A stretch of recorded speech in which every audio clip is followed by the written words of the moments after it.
હાલ ખબરોમાં આગળ વધી રાજકોટની વાત કરવામાં આવે તો સ્થાનિક સ્વરાજની ચૂંટણી દરમિયાન ખોડલધામના ચેરમેન નરેશભાઈ પટેલ મતદાન કરવા પહોંચ્યા હતા। વોર્ડ નંબર 8ના બારદાનવાલા સ્કૂલ ખાતે તેમણે પોતાનો મતાધિકારનો ઉપયોગ કર્યો હતો। મતદાન બાદ તેમણે નગરજનોને સ્વચ્છ છબી ધરાવતા ઉમેદવારોને મત આપવા અપીલ કરી અને જણાવ્યું કે ચૂંટણીના દિવસે વધુ ટિપ્પણીઓ કરવી યોગ્ય નથી। તેમણે વધુમાં જણાવ્યું કે દરેક ચૂંટણીમાં જ્ઞાતિવાદનો મુદ્દો જોવા મળે છે અને ખાસ કરીને સોશિયલ મીડિયામાં તે વધુ દેખાય છે। અંતે તેમણે કહ્યું કે પરિણામ બાદ જ સમગ્ર સ્થિતિ સ્પષ્ટ થશે।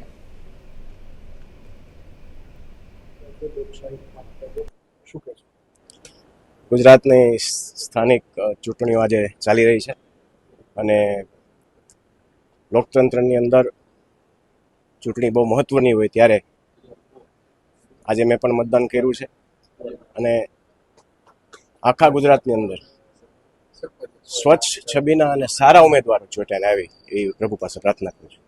ખાસ કરીને આ વખતે જે નારાજગીઓ ટિકિટ ફાળવણીમાં લઈને બહુ જોવા મળે અને ખાસ કરીને ધાર્મિક સંસ્થાઓનો બહુ સારો લેવો પડે છે ઉમેદવારો શું કરે?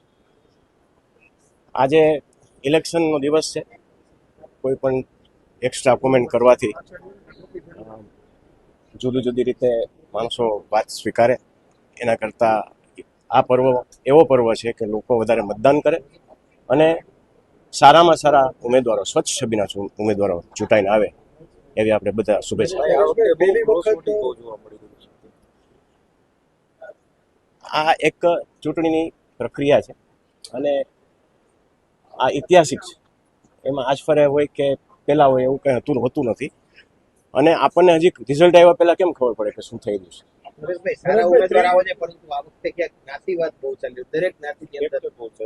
બધે દરેક ચૂંટણીમાં જ્ઞાતિવાદ હોય જ છે અને આજ થોડું આજ સોશિયલ મીડિયાનો એનો જમાનો વધી ગયો છે એટલે આપણી સામે વધારે આવે છે। શું લાગે છે અત્યાર સુધી બે પાર્ટીઓ હવે ત્રિપાખીઓ જંગ આ વખતે જોવા મળી રહ્યો છે, કઈ રીતે જુઓ છો રાજકોટ મહાનગરપાલિકામાં ખાસ અને ગ્રામ્ય વિસ્તારમાં પણ આપ જાણો છો? પરિણામ પછી જ બધી ખબર પડશે।